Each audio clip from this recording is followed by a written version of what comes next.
Everybody. We're going to get into a training with Jesus Flores. He is one of the creators of the event feature at Constant Contact.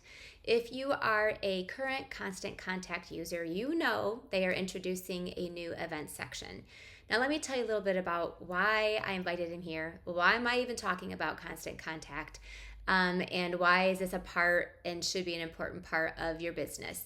It doesn't need to be for everyone. So if you're not a Constant Contact user and you don't care about it, then you don't have to listen. But if you are a current subscriber, or if you're thinking about it and trying to see what it can do for you, then definitely make sure you listen. Constant Contact is an email provider, which is what it's great. It helps us to generate email leads and all over the internet.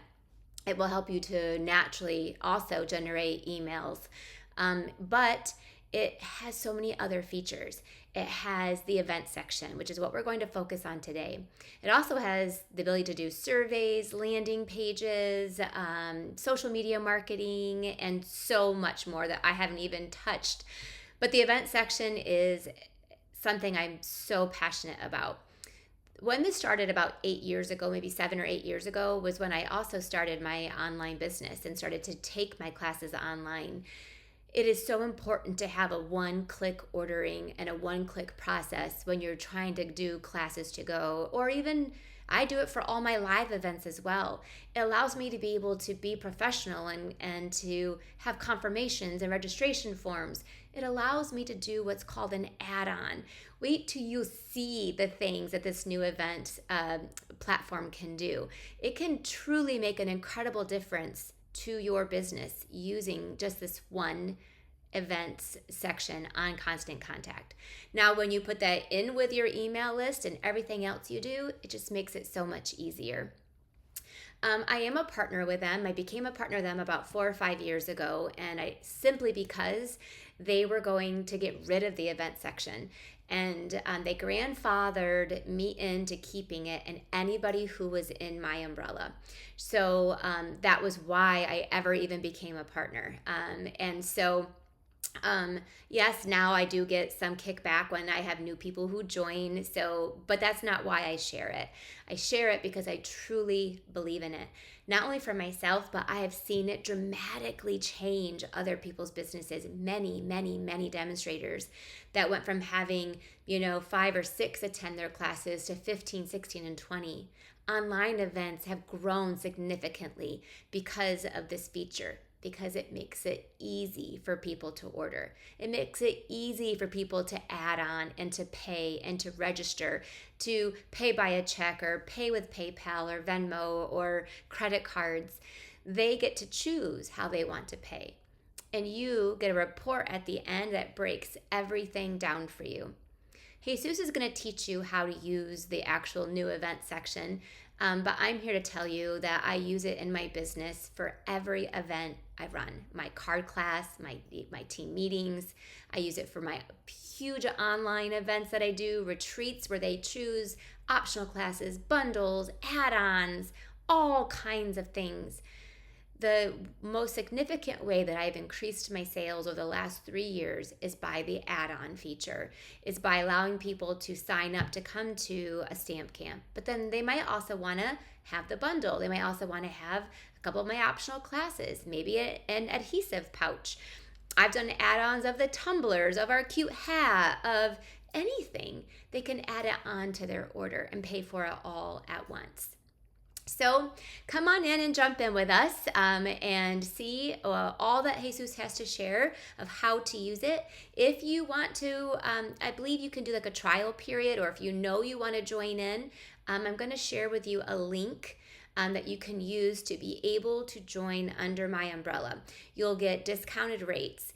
Now, as of today, they also waive the 3% platform fee that you hear Jesus talk about. It's like a 2.9% with your that you have to pay per event ticket. They waive that for us, which is incredible. But that's because I've been a partner for them for so long, and so many of you do, that they have grandfathered us in. So when you sign up, make sure you use that link and make sure that you request to be in version 15. And that's the version that we've been able to use under my partnership. And it's only my partnership where we don't have to pay those new platform fees that are being implemented. And that's as of today. That's as of what they have told me just this morning. So that may change in the future. I don't know, but they have guaranteed me that as of today. So, and if you are not under my partnership or under my umbrella, then you need to call and you can send an email to ask to be moved there. But you have to do that. I cannot do that for you. So anyway, I'm just grateful that you're here. Tune in. I'm so grateful for this training. I'm recording this ahead of time, afterward, so I know that it is powerful. I'm really excited about this new event section that we have, and I know is going to continue to help our businesses to grow. Oh, Perfect. see, this is why you're the smart man of the room. Thank you, sure.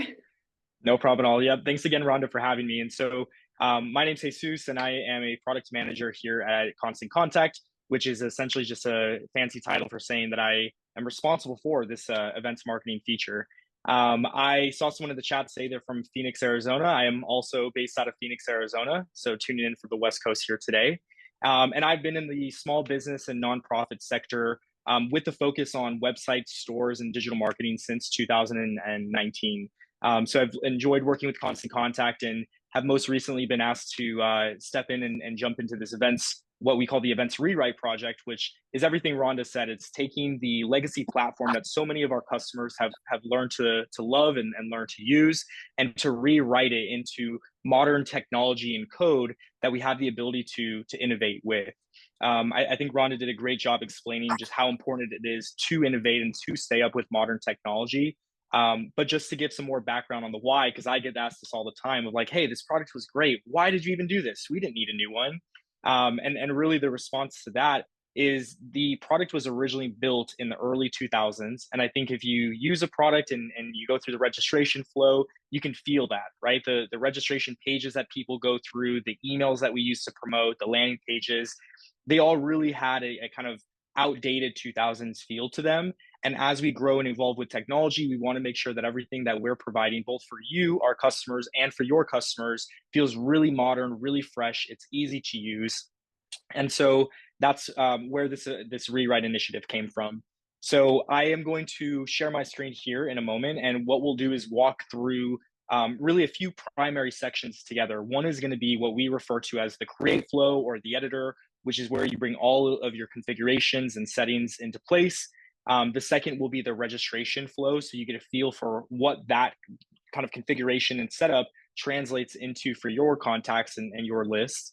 And then the third piece we'll focus on is going to be the promotional aspect of it, landing pages, emails, and more. So without further ado, I will go ahead and share my screen. And Rhonda, I'm not great at multitasking, so if you see questions that you want to stop for and you want to take a moment to pause, feel free to just pause me where I'm at, and I'm happy to answer those. All right. I did tell them that, and I meant to ask you this before we muted. Do you want them just to chat their questions into the box or wait till the end? How do you want to handle questions? Because I'm going to tell you, there's probably going to be quite a few. I told them to kind of hold off a little bit until you actually go through it, because you're probably going Sure. to answer 95% of them. But if you'd like for them to put them in the chat box, or would you like just to wait till the end? I think if we're focusing on relevant sections, like we're in the editor and we have questions about tickets as an example, I don't mind stopping and taking a chance to answer some questions around the area we're focusing on. And if there's anything that I plan on covering here and later in the call, I'm happy to just ask us to hold off and we'll come back to that one. So yeah, no problem at all if you guys want to throw them in the chat, and you just field them for me and let me know if you think it's a good place to stop. All right. Sounds great. Thanks. Yeah, absolutely. So I'm going to jump into a new event. I have one that I created here before the call, but just before we look at it, at an event that's created, I'm just going to start from scratch, just like you may, especially if you don't have any existing events 2.0. So here inside of what we call the Events Hub, which you can access by going to Marketing Campaigns, going to the drop down, and then finding Events. In this hub page, you'll know the difference between the two versions of events by this label here.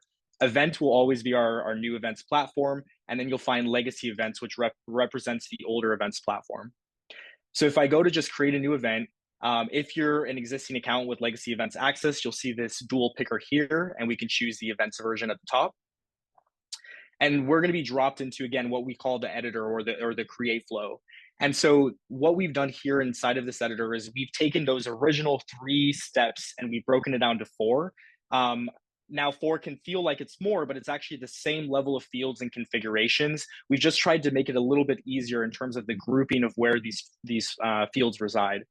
So we have your event basics, which is all about your who, your what, your when, your why about the event. We have your tickets, add-ons, and codes, which allows you to take in registrations and to offer add-ons on top of any registration fees.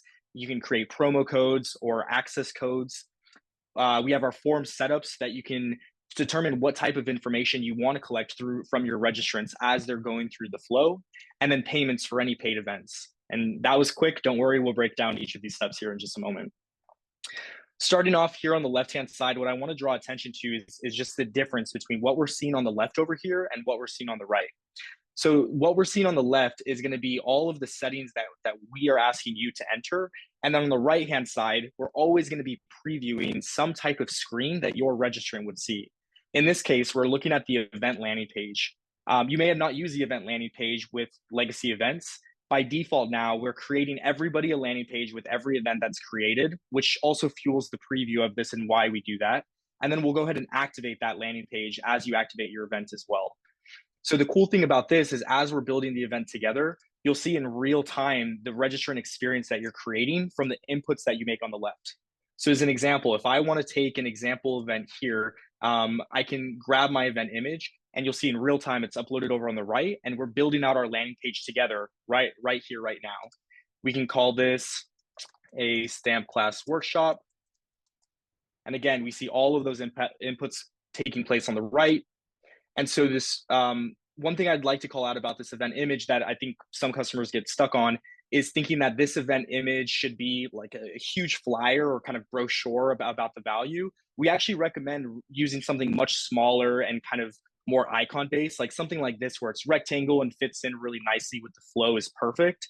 But if you try to upload a really large file with multiple sections and a lot of parts to it, it ends up getting pretty condensed. And we'll talk later about how you can actually use the landing pages and the emails to share way more images than just this one that's uploaded. But you could think of this as kind of the primary representation of your event that registrants will see both in the landing page and in the registration flow itself. I'm going to flip over here to the event I created just so we could see what it looks like to have some other inputs on this. So here you could see we have our event title for our Be Mine Stamp Camp. We've added a description here, and this is limited to 600 characters. Why would we do that?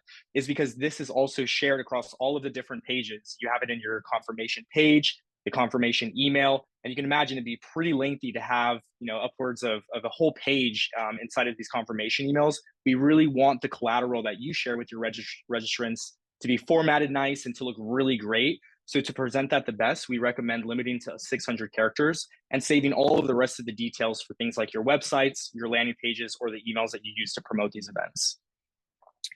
Here we'll continue down. You should be used to seeing the event type, which allows you to classify what type of event this is. We have location, which can be physical if it's in person. You could do virtual if maybe it's a Zoom event like we're on today. And if you enter your event URL, this will automatically get emailed to every registrant with their confirmation email as well. So we don't expose it ahead of time. It'll be sent with the confirmation of a successful payment or registration if the event is free. You can also choose to use additional information. So things like, hey, join the Zoom call 10 minutes early for networking opportunities before the class begins. You can always use that, and that will carry over into your confirmation email as well. Maybe it's a hybrid event where you have a physical location and a virtual location. You could always enter a location or venue, and then you still have your information here. Or maybe you want to send out the location information the day of, you could do to be announced. I'll also just mention here in the physical that for the location and venue, though this says location or venue, I saw Ronda's one of her events, she said from the comfort of your home, you can totally do that here too. So it doesn't have to be an actual true location. It's just some type of placeholder to let people know where they should congregate more or less. So if you want to just use a placeholder like this, that absolutely works and you can do that as well. But what we also do is we integrate with Google API so that if you are hosting at this physical location, we could type in constant contact. It's going to go and it's going to find all of our local offices in Loveland, Waltham, and it'll just pull in those addresses right directly from that integration. So if you are hosting physical events, it's a great way to kind of pull that in pretty quickly.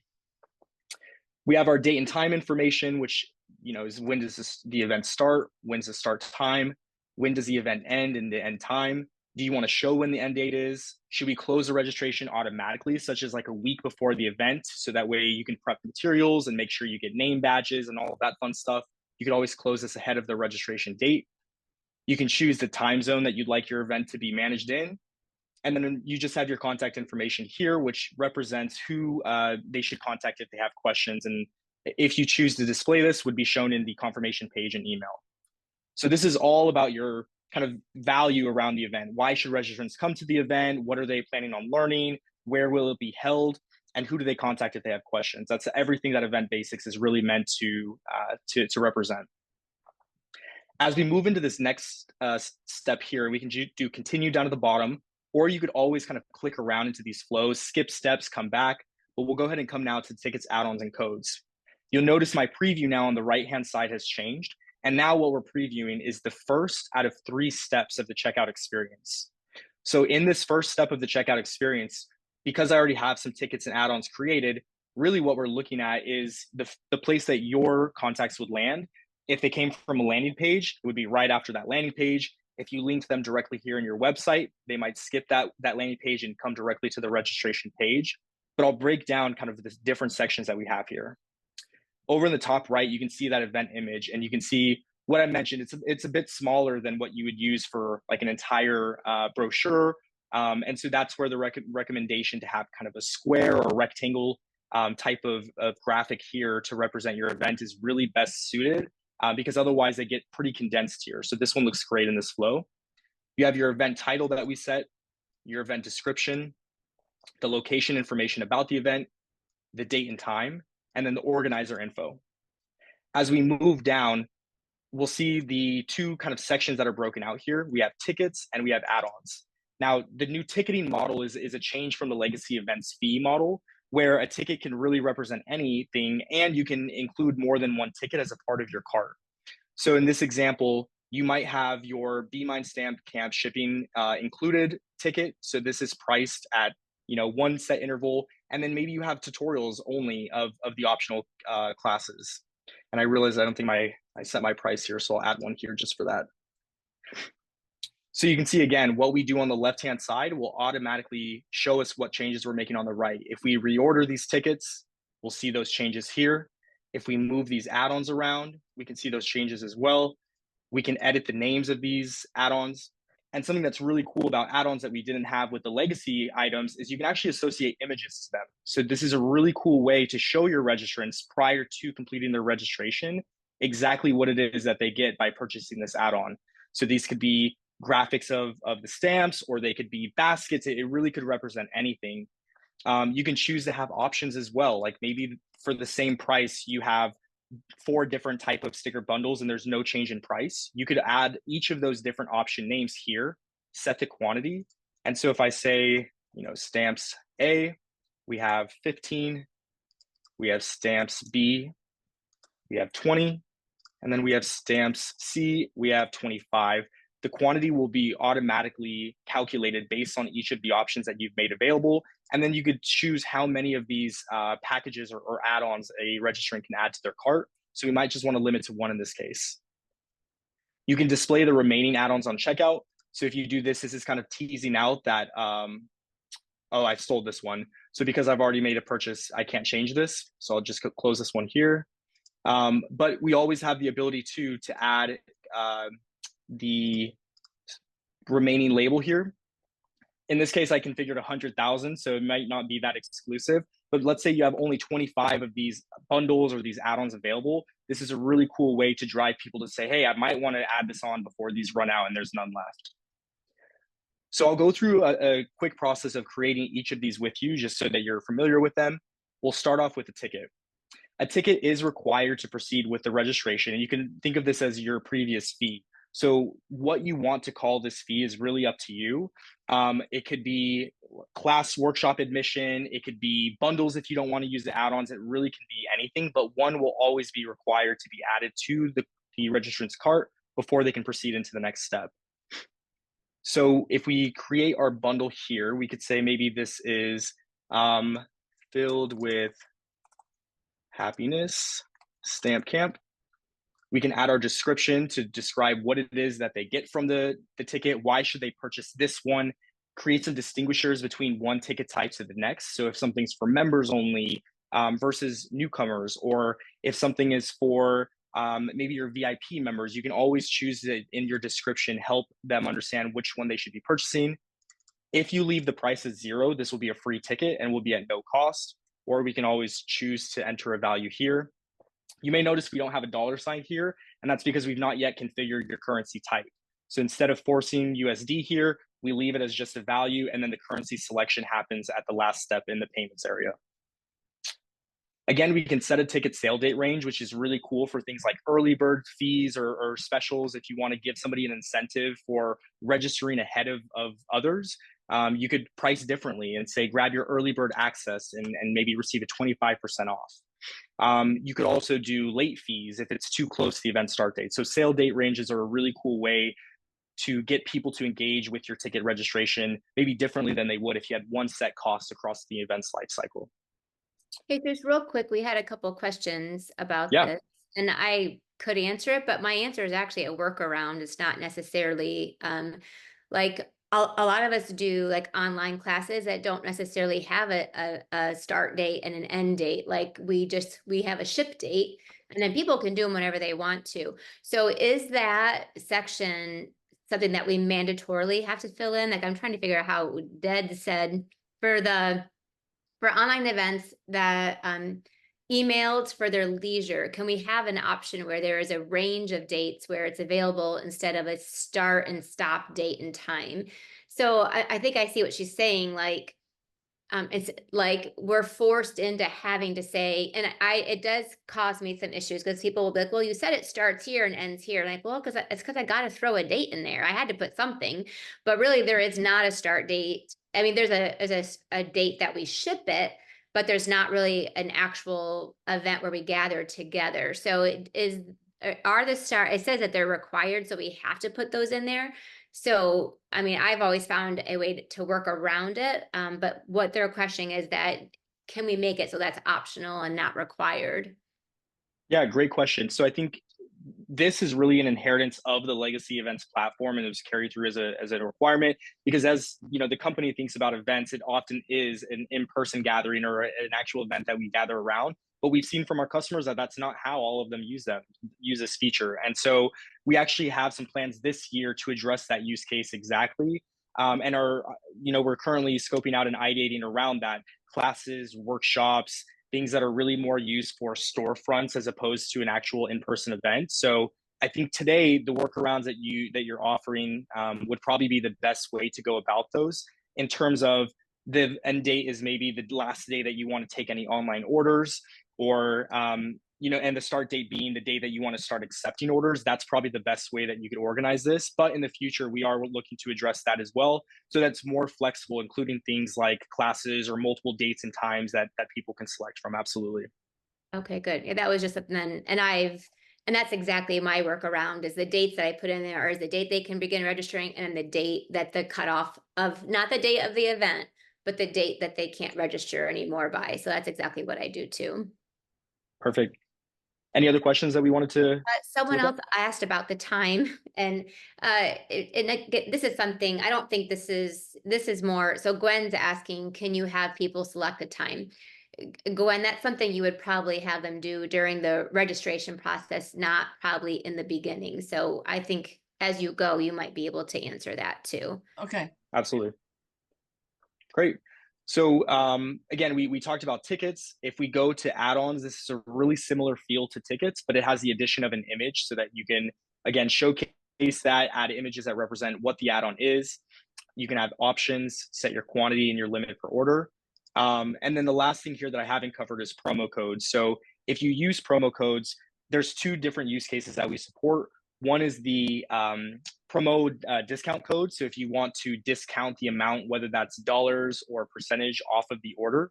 So as an example, let's say that I have a list of really engaged members who are always coming to my events. They're constantly signing up for every class. I may want to offer them a special price as opposed to some newcomers who are just getting into the fold, to incentivize them to stick around, keep showing up, keep being a part of my community. So the promo codes are a great way to offer some discounts that you can send to your list. You have two options here to apply the code either to the entire order. So if somebody added one of these tickets plus 3 add-ons to their cart, we would end up taking $20 off of this with this configuration, or 20% off of the entire order. We can also say, my add-ons are a little bit pricier. I don't want to necessarily discount those. So we can choose to also just discount the tickets. And we could say this is actually only going to apply to this ticket and should not apply to any of my add-ons or my other ticket types. And here in one of our upcoming releases, we're also going to allow you to select tickets and add-ons. So if you want to discount an add-on, that will be an available option here in the next couple of weeks as well. Really quick, if I can just take 2 minutes to Sure. explain to everybody, this is what I'm talking about. This is what's going to increase your sales. I can do the exact same event that you do, but my sales will triple and quadruple yours because of the add-on feature.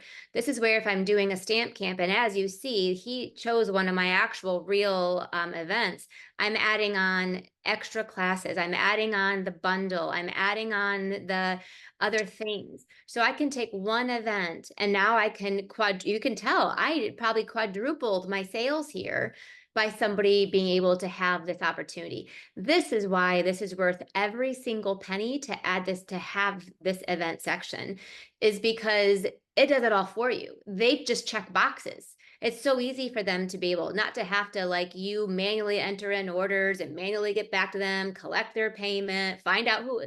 It won't happen. This is the easy button. So if you ever ask me why the event section is so powerful, this is the number one reason why that my sales and everyone's sales I know continue to increase, is because of offering the add-on. And this is the easiest way to do it. Okay, go back. Sorry. No, I love that. I just want to say too, that's what fuels me, right? Is making these tools easy to use for you, simplifying your workflows, making it easier to work with your contacts, collect payment. We want to really take all that heavy lifting off, because what you guys want to do is being in the classes and selling these bundles. And so I don't want you worrying about this tool and how it works against you. I'd rather it enabling you to do your best. So I love to hear that. I see a couple of questions that I want to address quickly. One is that there used to be a checkbox to notify us when people register, and we're not finding that anymore. That is a legacy feature that we've been working on for some time now. Unfortunately, there's another team that we're dependent on, and so we've just been like bugging them every week to see if we could get them to finish that up.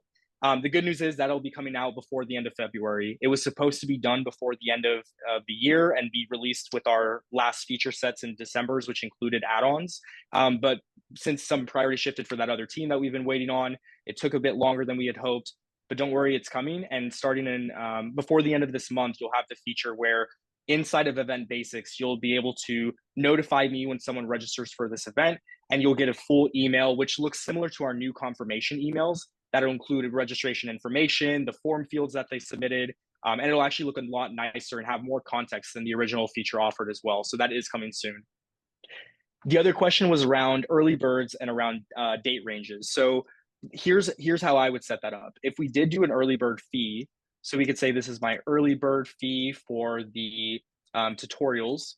We'll set a date range, and we could say if my event starts on, it looks like this one's set to February 16th. So I'll say that this is through the 6th today through maybe Friday. It's just a few days, special exclusive only. So we'll set this to take place then, and I'll actually just back this up just a bit earlier. So what this will do is, you can see this is technically, it says unavailable. The reason is because that time that I set of 4 p.m. hasn't happened yet. So once it reaches 4 p.m. Eastern time, this early bird ticket would be made available, and registrations could happen on this ticket from 2:06 4 p.m. through 2:09 at 4 p.m. What we would then do is set up a second ticket. So this would be our standard tutorial ticket, or I could go back and edit the one I already created. So we could say for this one, now that I'm not selling the early bird, I want this one to start at 9 p.m. or I'm sorry, 2:09 at 4 p.m., right as that other ticket is getting switched off. And I want this to last up through the event's end date or the last day that sales can take place. So what now will happen is we'll handle all of this on our side. From the registrant's perspective, they won't see the tutorials until that date range kicks on. They'll only see early bird, and then we'll just make that switch once those 2 dates happen. So you don't have to do anything manually. We'll just carry into that next ticket setup based on those date and time ranges that you had set here. I think the last thing I was going to cover about promo codes is what we refer to as an access code. So the other thing that we can do here is create hidden tickets. This is another way to offer some exclusivity. So maybe instead of a promo code, what you want to offer is a special ticket that you created for your VIP members. You can add a description that says thanks them for their loyalty and lets them know that as a byproduct of them being so loyal over the last X months or years, that you're giving them 25% off of normal ticket fees, and to enter in a special code at your checkout that will then reveal this ticket. So we could say that this is maybe priced closer to $35. You can choose how many of these are available. Maybe you only have 50 members, so we can cap it at 50. We'll limit each of them to 1 per order. And then we can choose reveal this ticket with the code here. We'll save this, and now you'll see that we have a new VIP member that shows it's hidden here.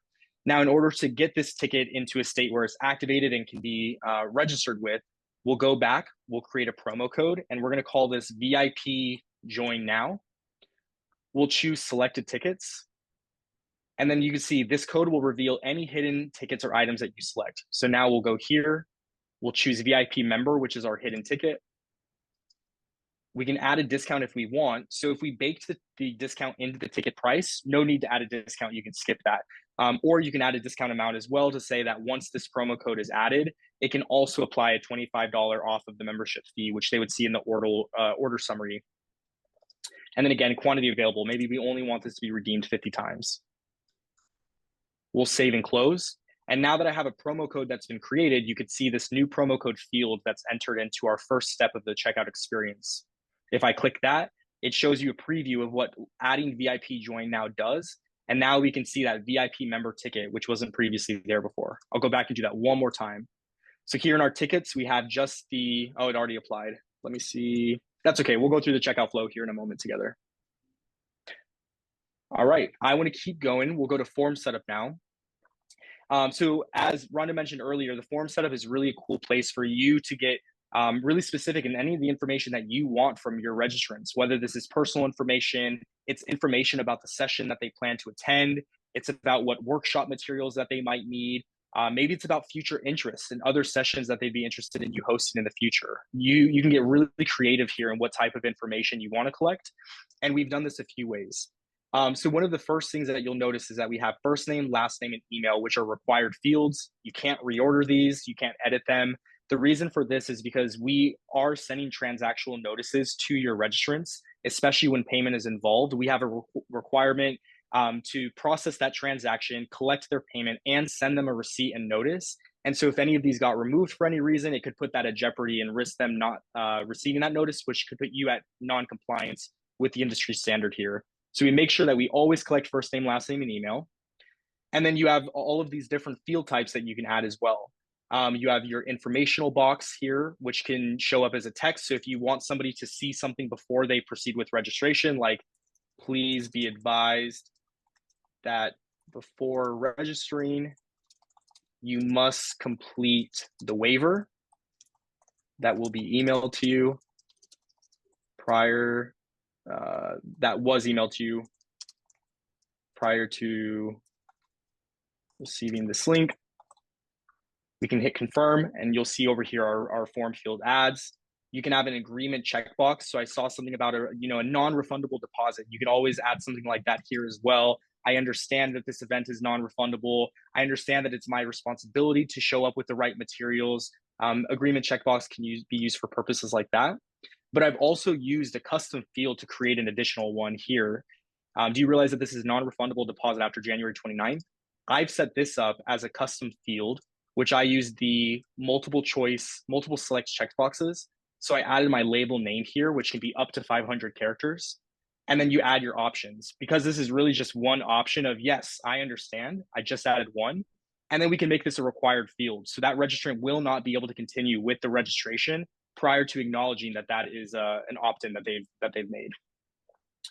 We also got feedback during our earlier, if you heard Rhonda earlier, she mentioned the beta program. So as we were launching this new events platform, it was really important for us to work with longstanding customers who have been using the old platform. And Rhonda was one of them who got offered to try out and have access to the new tool. One of the feedback that we got from customers like Rhonda was that they really missed sections in old legacy events, things like the personal information, badge information, and other custom sections. So if we go into form element, you'll see that we've added section support here as well. We have section headers, which can help break apart fields. If you want to have personal information versus class information versus future workshop information, it's easier than ever to break all of that up here. So you could say this is maybe class, future, workshop interest. We can create section dividers so that you can break up different sections between each other. Again, reorder them. You'll see those changes made on the right-hand side. You can choose your divider to be solid, dotted, or dashed, if that's important. And then we also have static text. So this allows you to just enter text that's added to the form without any requirement of input from the registrant. So this can be information that you want to explain. It can be disclaimers. It can be important information that they should know prior to submitting the form field or providing more context about what it is that you're asking. So this is a great way for you to share information without necessarily requiring something back for this specific field. This is a place, And guys, where you're going to want to put like their ship date. And I would make them confirm it. So that's, yes, I always put in there, you understand that this is non-refundable, but I always put in there, you realize or you understand that the ship date is February 16th. So that, and this is also where you can put things like, you can expect your tutorial to be emailed to you on this date. So these are places that are so key for you for confirmations, or if you have a cancellation policy. So these are key places that I use on the registration form every single time. I make them confirm the date that they know I'm going to ship. That way they know to write it down and not ask me a million times. And then the second place I do this for is for them to know my cancellation policy or my non-refundable policy. So you're going to save yourself so much grief if you would just put it right up front. And this is again why I love this new system. This is even so much better than legacy. This is so nice that we can now customize these. And or if someone needs to bring their toolkit, make sure they bring their toolkit, or they realize the bundles and the stamp are not included, like, so they understand those things. This is so nice for that. awesome. And you mentioned a date here. We do have one custom field type called date.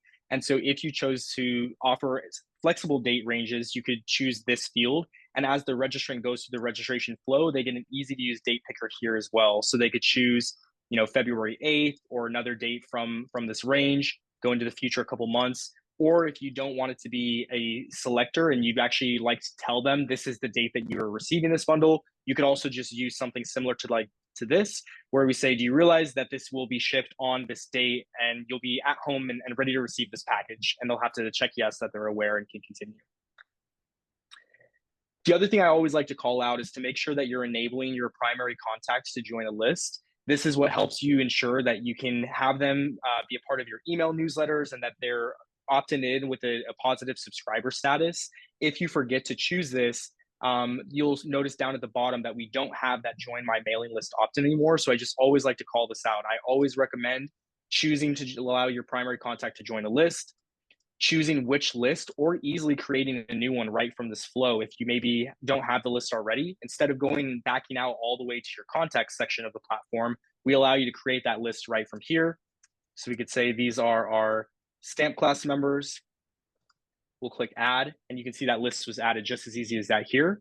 And then you can always customize the label too. If you want to make this fun, hey, click here to stay in tune with all of the latest and greatest about my workshops coming up in 2024, or I'm excited and I want to join more of these in the future. You don't have to just use the label we provide. You can always tailor that to your messages here. We'll go next to payments. And payments, what I want to call out here is that event currency. So we offer 2 digital payment providers today, with the third one coming. We'll be offering Stripe for processing payments here soon. That'll be coming out in March. So in March, we'll have PayPal and Stripe as our two primary processors. And PayPal offers up to 25 different currencies. You'll notice that this is grayed out here for me, and it's because I've already activated this event. But before you activate your event, if I go back to payments, you'll notice that my currency here, we have all different types of currencies that can be supported with the PayPal integration. We plan to expand Stripe to do the same, to offer many currencies. I think they offer 100 plus. And then WePay is what's restricted to US dollars only. So I just wanted to make sure that you were aware that we do offer multiple currency types with plans to expand that in the future as well. Jesus, Um, I had somebody message me right before we started, and she said that she went from the legacy, obviously, to the new events. And on the legacy, she had both WePay and PayPal, which most of us have. But she said now, in the new events, that you can only use one or the other. I didn't believe that to be true, but I thought I would just have you, because I've used it and I thought I had both of them, but they're able to use one or the other, correct? It is one or the other now. So with legacy events, you're right, we offered both. And the reason being was because PayPal did not offer inline credit card support. You had to actually log into the PayPal account. It would open a PayPal browser window. It would force that registrant to log into their PayPal account to process the payment. And so the flexibility of offering both providers was really so that you could either log in with PayPal or just do inline credit card handling, like we see here on the right hand side. With our expanded PayPal integration, we've actually updated this now so that we use what they refer to as smart buttons. And what this does is it has four different options they can check out with. They have PayPal Direct, just like Legacy offered, where you log into your PayPal account. They have Venmo.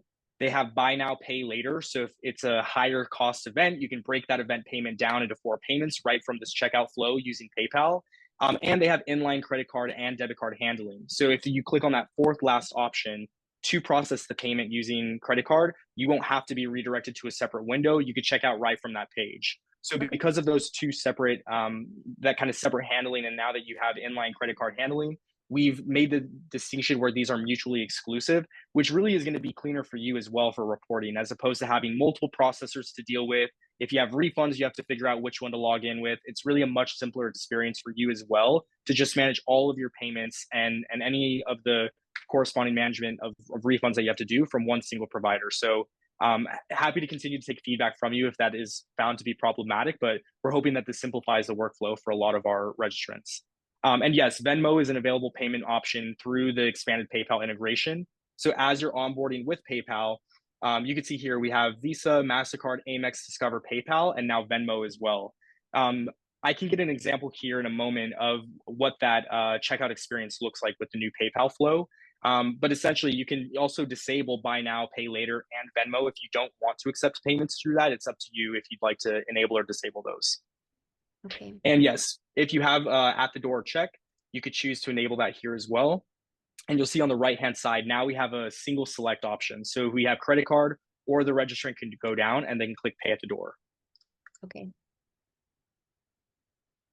So someone asked a couple times, so if we choose PayPal, then we really don't need to use WePay anymore. Is that correct? It is correct. Yep. And you're hearing it first here that WePay will actually soon be going away. We plan to end that integration and replace it with Stripe, and we'll continue to build on our relationship with both PayPal and Stripe to expand the feature sets that they offer for payment processing. But you're absolutely right. WePay was really implemented as a solution to credit card processing, which now PayPal and Stripe will both offer. Okay. So I want to pause here and see if there's any questions on the editor itself before we move into the next phase of this, which will be a quick preview of the registration flow. We have previewed it in this editor. Again, in tickets, add-ons, and codes, we looked at your first step, which is your ticket selection, your add-on selection, where you enter your promo codes. Clicking continue takes you into this next step of the flow, which is your form setup, where you register for your event, you enter all of the fields that were configured, and then the last step where you make payment right before you process and collect payment for that event. Any other questions that you guys want to stop and talk about before we go forward?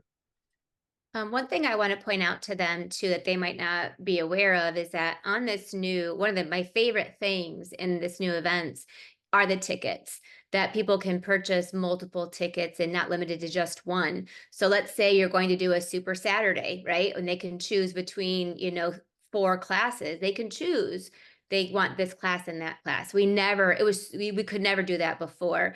If you're doing a retreat and you have a 1 day retreat, or you have, a full day, and then they also have, like, you can do multiple tickets and they can add on multiples of those. So that is going to make this so much easier, instead of having to have just one ticket and then trying to do a load of add-ons. Now you can build your tickets, and you really, I mean, it's just perfect right there. So I love being able to have the multiple tickets that they can add on. Mm. Love it. Absolutely. I want to answer a few more questions in the chat before we move forward. So the PayPal functionality that I mentioned is actually available now. So when we released new events, we went out the door with our expanded PayPal integration. I'm trying to see if I could pull up quick enough on the side a screenshot, because I don't have a PayPal business account linked to mine. So I was hoping that I could show you that. But I will try to kind of do that in between talking here. And so we'll make sure that if we don't do it now, we can come back to it. But that is available now. The other question was if PayPal charges to use Venmo. I don't believe so, but would make sure that you read any merchant agreements that you have in place with Venmo. I believe the answer is no. And for buy now, pay later, the way that that works with PayPal is that they deposit the funds to your account immediately. So let's say this is a $5,000 event that you have. That $5,000 charge would be deducted by PayPal. They would pay you as the merchant out, and then they would set up a new agreement with your contact or registrant to pay the rest of the payments into a floor. So it's not your agreement that you're entering in with the registrant. They're entering that agreement directly with PayPal, and you won't have to worry about collecting those future payments. And then one more And was from Melissa. mhm, If you have like add-ons, can you like save them from event to event to event instead of having to recreate them from scratch? Like, is there a way to do that? I don't know. great question. So it wasn't offered in Legacy. In Legacy, you had to copy the event, which would copy the add-ons. That is the case of what is true today too. But we are actually working on that feature. It's funny that you mentioned it, and it helps me validate that we're working on the right things. One thing we have in process now is the ability to, inside of your add-ons, when you go to create a new one, we'll have a drop down here that says pull in from an existing add-on that you've already created. It'll give you a list broken down by all of your different events. You'll see the image too, so you have that association and know which one you're selecting. You'll click it, and it'll bring all of those configuration settings for the previous add-on into the screen. So that is in progress, and we're working on that now. Awesome. I love that. All right, and I'm going to go ahead and come back to the dashboard now. I want to make sure that we can talk about event promotion. Now that we've activated our event, we're here in what we call the event details page. The first thing you'll notice up here at the top is that we have a landing page URL, which is going to be that landing page that we activated for you and on your behalf. So in this case, I've taken a landing page that Rhonda had already taken the time to create in Legacy. I've just brought all of those same kind of settings and images into our latest editor here so that we could show them today. But I actually want to show you how to do this yourself too. We'll come back to that in just a moment. So that landing page is kind of your first step. And as I mentioned, the event flow itself is not meant for a lot of bulk of information. It's really meant to be concise and short, because they should have received a lot of this information through your landing page or website. So this is a great way to add even more about the value that they'll receive as a byproduct of attending your event.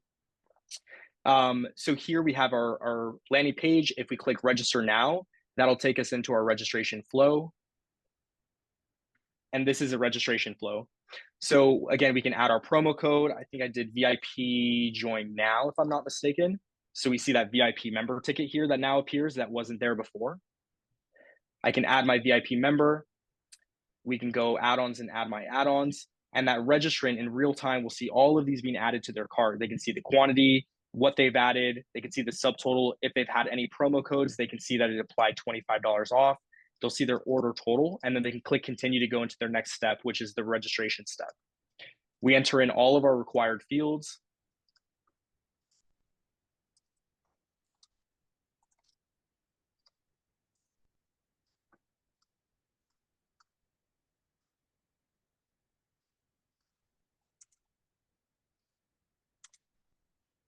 It's the downside of adding so many required fields is you actually have to enter them as you're going through the demo.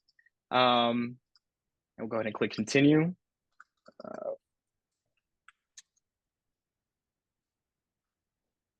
All right, and then here's our payment page.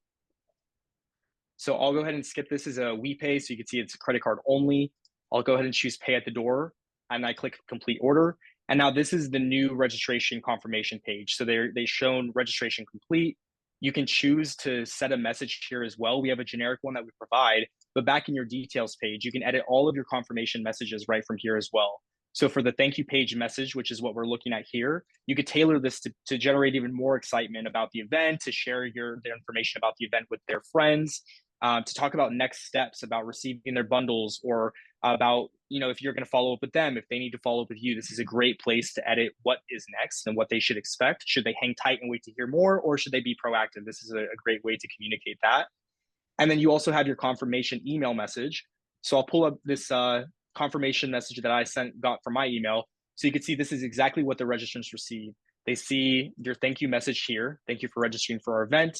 Again, you tailor that here in your confirmation email message so that you can communicate similar things as the thank you page. They get the event image, the event title, description, location information, easy access to just adding these right to their Google Calendar so that they don't lose those from this email.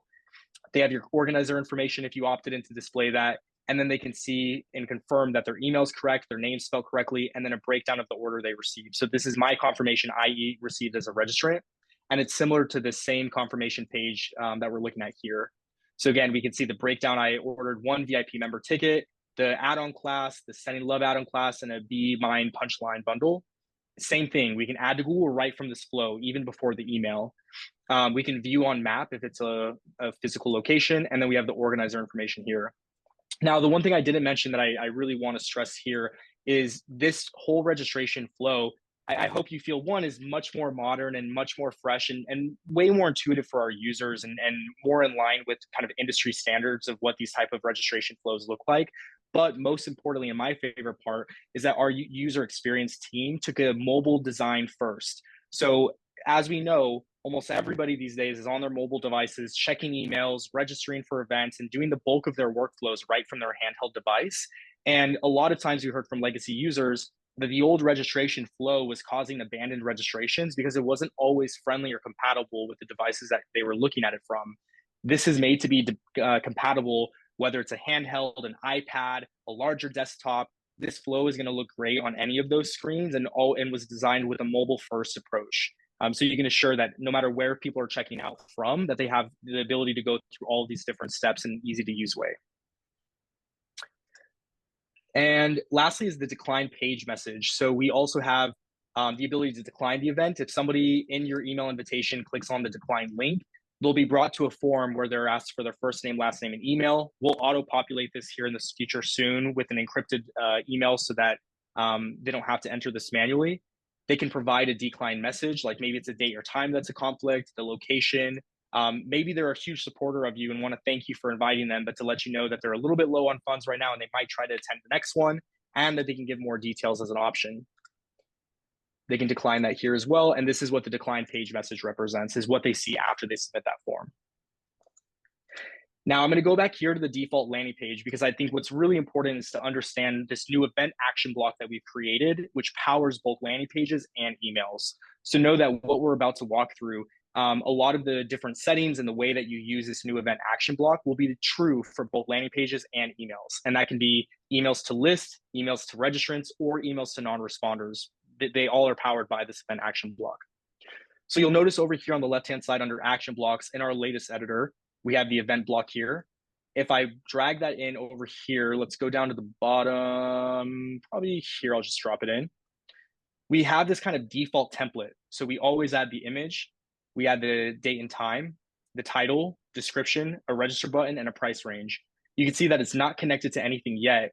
If I click into this over on the left-hand side now, you'll see that this has changed. And now this means that we are looking at the event block specifically. So we've gone out of the normal palette into the event block editor. And now it's asking me to associate this event block with an image. So an example where you might want to use multiple event blocks in a single landing page is if you're promoting multiple events. Maybe you have a Valentine's Day special that you want to promote, and then a St. Patty's Day special that you want to promote, and you want to do those in the same landing page together. You could drag in multiple event blocks and connect them to different events. And once we make this association, what we're going to do is pull in all of these different fields from your event. So you don't have to do this manually. We grabbed the event image, we grabbed the date, the title, the description, and this register button, you'll notice you can't change the link. It's because we've already connected to that event. We pulled in the registration link for you, and it'll automatically take people to the specific registration for that event without you having to manually do this. Now, some feedback that we've heard is, well, this doesn't feel flexible. I can't make changes to this. If I try to go in here, you'll notice I can't type anything. I can't change the description. That's not because we don't want you to make this yours. It's just because we don't want customers to think that by changing it here, it overwrites what you've already done in the event, because this pulls from the event directly, but it is not a two-way sync. So making changes to these synced blocks will not update your title in the event. You'll always have to go back into that editor or that create flow to do that. However, we do give you flexibility to change this. So if I click into the title as an example, you can see here that we have a trash icon. It's as easy as clicking to trash. Maybe you only want the register button and you don't want anything else. We can absolutely delete the image, delete the description, delete the date, delete the price range, maybe delete this little spacer. And now all we're left with is our register button that's connected to the event and has the event link. Alternatively, maybe we say, well, we want the event block, but we want to replace the image. No problem at all. We can come here, click the image, click delete. And now on the left-hand side, instead of looking at these synced blocks, which will automatically pull in your image based on what you have for the event, we can choose a standard block. So if you want to switch out your title here, you could say something else like, Be Mine Stamp Camp, register now. And because we used one of those standard blocks, we have full edit capabilities, just as you would with any of your other email or landing page blocks. We can delete this title now. We can delete this here, and we can go back and we can also add in another image. So from your, replace, you'll have your full library that you could pull from. So you could just get rid of the image that we pulled in that you set for the event itself, and you could pull in additional ones. So you'll notice that the rest of this area is kind of grayed out, and it's because it wants to show you that everything that's highlighted or kind of brighter is your event block, and everything outside of it is a different part of the editor. So to get out of this, you can just simply click here in the left in any of these gray areas, and you'll be brought back to this kind of standard template picker or palette picker where you have access to all of our standard blocks that we offer today. So I hope this helps clarify some of the confusion around what it is that the landing page offers by default. It's going to always be this kind of format, but in no way are you locked into this. You can always delete synced blocks. You can drag in new ones. You can, if you don't, maybe you don't want our register button, you could delete ours, click out of the block, and then we can go back over here and grab our button.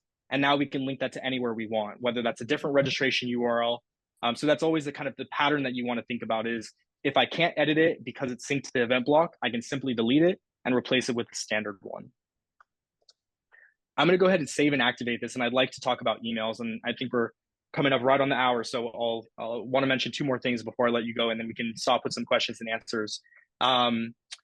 So for emails, here if I go to create email, we've made it really easy for you to create an invitation to email your registrants, to follow up with non-responders, or to create a new email based off an existing email you've already created as a part of this event.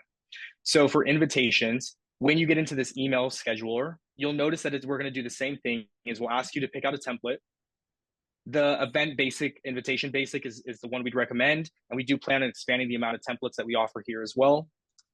We'll click select. We'll be brought to the editor, and we're going to see just what we saw with landing pages, is that we pulled in that event action block.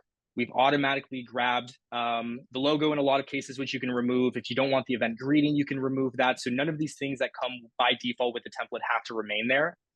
We have your event block. Again, you click in, it highlights the area. You know that you're editing the event block. You see the event is connected to, and you can change and drag in different standard blocks, or click out of this, and you can just add different elements around this block here. Now, email settings, or if I go to continue rather, you'll notice that we have the ability to choose which list or contact this goes to. And that's because this is an event invitation. So I can send this to either my list or my segments. But in the event that maybe you don't want to send to a list, you want to follow with the registrants who you know are coming to the event. You want to remind them that it's a week away, or that they need to send you their shipping address. or just to share more information about what's next, we could go to create email and we can choose follow-up message, send a reminder, survey, or thank you message to those who've been confirmed as registered for your event. We also have non-responders. And in both of these cases, instead of selecting the list, we'll auto-populate them on your behalf at the time of send. So even if you schedule this for a week out, anybody who is considered a non-responder or who's considered registered for the event, both of those will be picked up. Whether you schedule this email 2 weeks in advance or you sent it now, we'll find that list at the time of send and send it to everybody who's included in that. And then finally, copying an existing email. So maybe you've already created an email invitation that you want to now send to non-responders. You can go here, you'll find your different invitations. For this purpose, I like renaming my campaign so that I can remember the difference between them. But you'll click your event campaign that you created. We can name the new one like non-responder follow-up. And then here's where you select who this goes to. So you could send this to registrants, non-responders, or other. Let's see. I think the other thing I'll mention is copying an event. So when you copy an event, it'll copy all of the event's configurations, the tickets, the add-ons, the forms, so you don't have to do that manually every time, just like you could with legacy events. You'll rename your campaign. And then by default, if you choose to carry over the default landing page of your current event, it will automatically become the default landing page of your next event. So instead of creating you a brand new landing page plus the one you copied, we'll just create that association where this will become your new landing page. Or you could choose to start from scratch and not carry the landing page over if you'd like as well. You can copy over emails, and then we'll copy that into the new event. And one thing I wanted to let you guys know about as well is that this week we are releasing V1 to V2 migration tool to make it easier than ever to get your old events just migrated over to the new events platform. So I only have a screenshot here to show you today. I wasn't going to walk through this fully, but what you'll notice here, probably Thursday morning as you guys are logging into your accounts, is if you go to your legacy events, at the top, you'll see a new banner here that says Ready, Set, Migrate.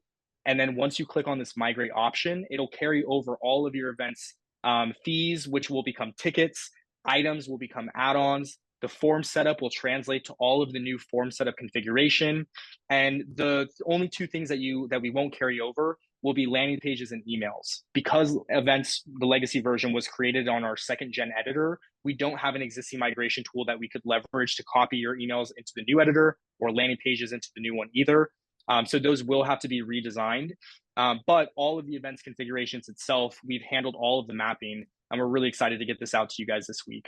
Exactly, to make copying events easier than ever. Let me just check my notes to see if there's anything else.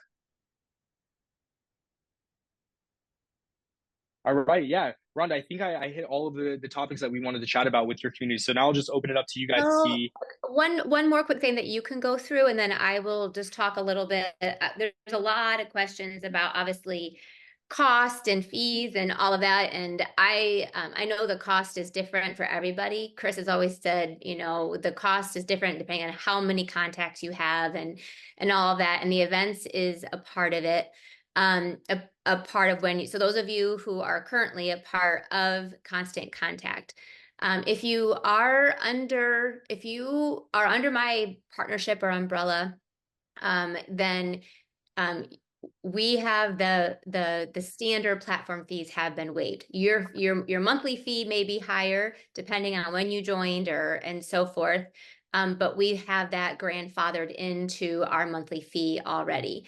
So if you have any questions about if you're under my partnership or not, everybody should have the events, then you can either send me an email and I can forward it to Chris, or do you recommend that they call Constant Contact directly? If you are not a Constant Contact subscriber, then I will share with you my link for you to use so that you are under my umbrella. And we still have the ability to have that version 15. But if people have questions about that, Jesus, how do you recommend that they handle those questions? Yeah, so I would first say that we try to be as transparent around fees as possible within the payment step itself. So a lot of the information that you would have questions about could be found here. If your account is subject to event platform fees, which essentially funds all of the development that we're putting into this platform and helping us to continue to innovate it, you'll have the option here, platform fees, to pass them to the registrant during their checkout or to absorb them. So, for example, we ran a user research study with tons of different members in the community who go to events. We had those who are older, those who are younger, really diverse group of folks. And we asked them to look at the event platform fee here. And we asked them, what are your thoughts on this? And they said, I kind of expect this. This is Eventbrite, it's Ticketmaster, it's every event platform you could think of has some type of fee. I'm not surprised to see this, and it wouldn't deter me from registering. I only share that to say that I think there's this misconception that by adding the fee to the cart, that it will make registrants afraid to proceed with the registrations. And we've heard through studies that that's not the case, and it is very in line with industry standards. However, we also know a lot of our customers choose to deduct that fee from the total revenue itself and will just bake the cost into the ticket model itself. So if you know that your ticket is $100 and the platform fee, which is a 2.9% fee per order, that would mean that the fee is $2.90. You may just want to increase your ticket cost by $3 to compensate and offset that cost. So there's ways that you can handle how those get paid. PayPal and WePay and Stripe, as well as the payment processors, take their own percentage of the fee. PayPal collects 3.49% and 49 cents per order. WePay takes 2.9% and 30% of the order, and Stripe will be a low fee as well of 2.9% and 30 cents per order. With new events, we've also changed our fee structure. So now it's a flat rate of 2.9% instead of 2.5 plus 50 cents. It's just a flat rate.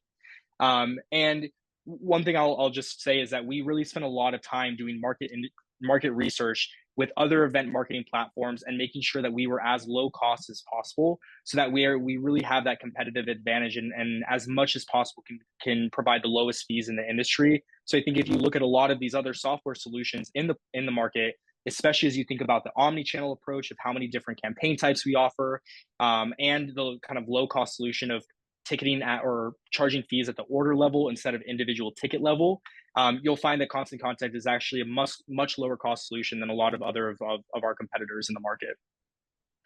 So all that said, if you do have additional questions, there's learn more links that you could find.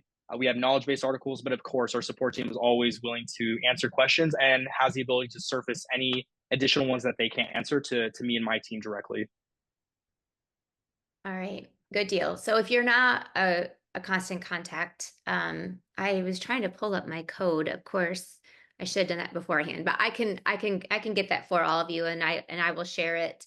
I'll email it to you, and you can message me for it as well too, and I can get you that link. So really quick though, the reporting, that was my big issue, was the reporting, that the reporting was non-existent. So can you just show really quick how to run those reports? This is what, to me, one of the things I love about the event section is that now when I'm ready to hold my event, I actually have a report that I can run that will tell me everything that I need. Absolutely.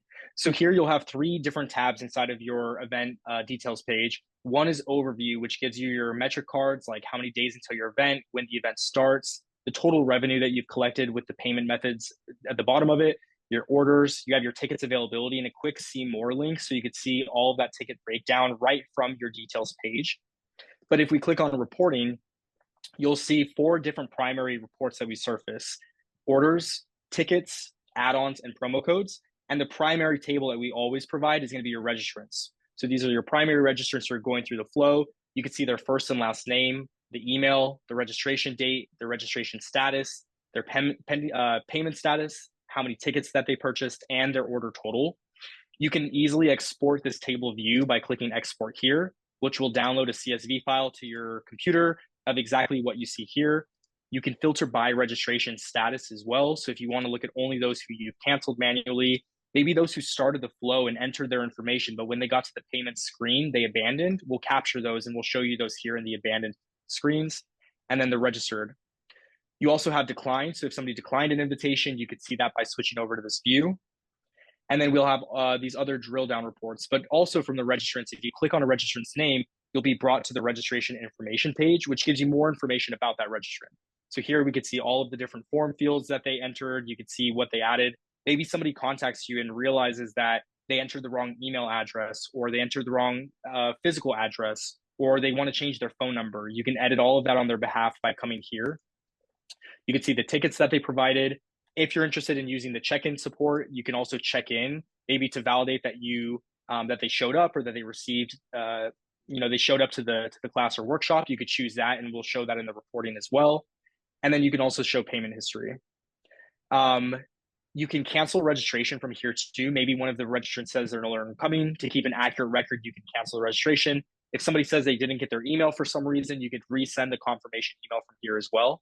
So this is a registration information page, and we want to continue to expand on what features it can offer. If we go then to orders, this gives you a breakdown by order ID. So if somebody says, I got my order ID in my email, this is it. Can you let me know about my order? You can do that here. You can go to tickets, and this shows you an inventory breakdown. So you can see all the tickets you configured, the price point that you've set for them, how many sold out of total you configured. If you have any limits, you can see the sale date range. So for those early bird fees, we can see that now that we've reached 4 p.m. Eastern, my early bird feed is now available. And now that tutorials one that doesn't start until 2:09 is unavailable. So it's really easy to see your ticket breakdown from here. And we actually give you the ability to manage it. So if you want to make a change to the early bird fee and you want to cut it off a bit earlier, you can click on edit right from this report. It'll open up that ticket dialog. We can choose the date range to be brought in closer to the 8th instead of the 9th. And then we could do the same thing for the tutorials. We'll say this one's actually going to start on the 8th instead of the 9th. So all of that can happen right from this report. We're also working on releasing a new dialog here, inventory versus sold. So the sold would give you a breakdown of all of the tickets that have been sold by ticket name with the first and last name of the registrant. So that'll be coming in February as well. You have your add-ons, which shows you, again, add-on inventory. We're going to be releasing the ability to edit these add-ons right from the screen as well, how many you've configured, any start or sale end dates, and then your promo codes. The promo codes you configured, how many times they've been used. So it's really inventory focused right now, but we'll continue to expand on this and make this also about what's actually been sold and redeemed. And then exports is the last kind of portion of reports here, which gives you even more flexibility over extracting the data from your event. So we have two different report types. A full report, we're going to give you everything. So there's really no kind of guardrails. We're going to provide you all of the event data, the first name, the last name, ticket information, revenue, registration status, every field that we have available about your orders and about your event, we'll place into this full report. But sometimes we know you might want a little bit more control. Maybe you want a weekly revenue report, so you only want to look at those within a specific date range, or you only want to look at registrants who have a registered status, or you want to look at payments that only have a paid status. All of that can be configured here. And then here in February as well, in our second February release, we'll be adding additional filters like order number, buyer email, promo code breakdowns, your add-ons, tickets, registrants. So all of these will be additional fields that you can choose to export as well. So whether you're using the reporting views that we give you here and exporting the tables in the way they're laid out, or you want even more, you could choose this kind of fuller customer report experience as well. And yes, full report will include addresses. Yes.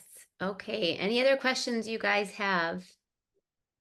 I did post my I would link. say too, I was going to say, Rhonda, like if you want to share a document with me with any questions that we didn't get to during this training, I'd be happy to spend some time this week as well with answering those as a follow-up.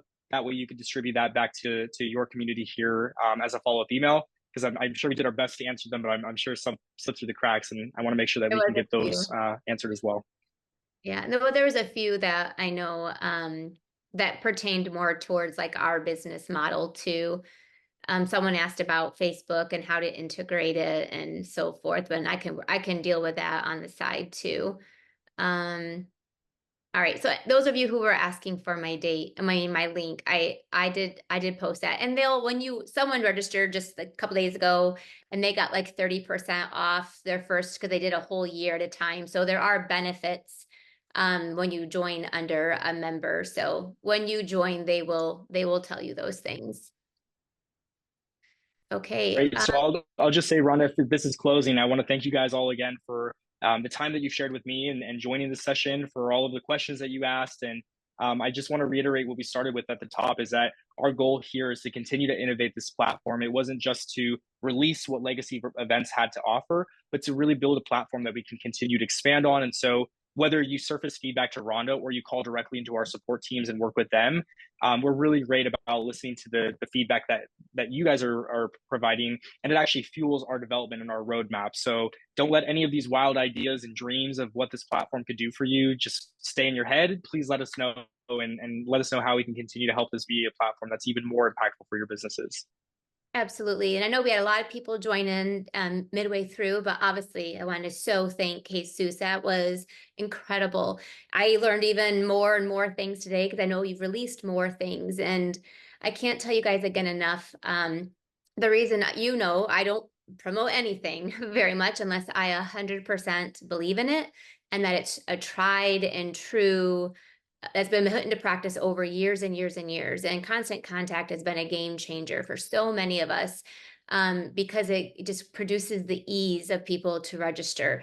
That one-click ordering for classes to go or for people to even join live. It gives you the ability to do the add-ons. It's so huge.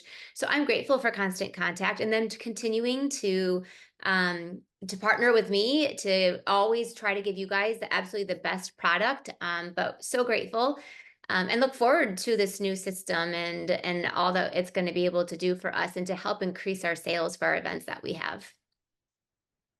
All right. Thank you, everybody. And again, like Jesus said, if you have additional questions, I will do my best. I can't make promises that I will gather all of them, but I will do my best to create a document to gather some of those together and to pass those along to him. But I will try hard. All Thanks right. all. Thank you, everybody. Have a great rest of your evening. Bye-bye.